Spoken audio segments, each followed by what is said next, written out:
اللهم صل وسلم وبارك على محمد. هما الناس الدبش دول طيبين؟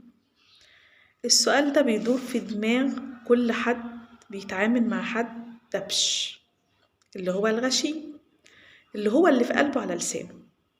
بنسأل نفسنا ازاي بيرموا كلام وفي الآخر يتقال لنا دول طيبين ما يتزعلش منهم.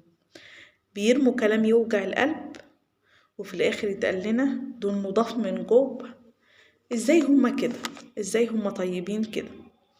الناس الدبش دول ناس قلالات الذوق، ناس قلالات الأدب، ما شافوش تربية في الكلام وقول معروف، ومش مضطرين ان احنا نستحملهم، ومش مضطرين ان احنا نتعامل معاهم ولا نستحمل كلامهم ولا سخافتهم ولا نستحمل اصلا ان هم يكونوا في حياتنا.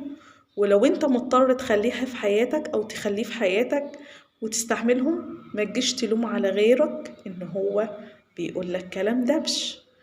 الناس الدبش مش طيبين، الناس الدبش مش لذاذ، كلامهم سخيف وبيوجع القلب، ومن حقك ترفض تتعامل معاهم، لان احنا الحياة هنعيشها مرة واحدة، مش مستاهلة نوجع قلبنا مع ناس ما يستاهلوش اصلا يتعاملوا.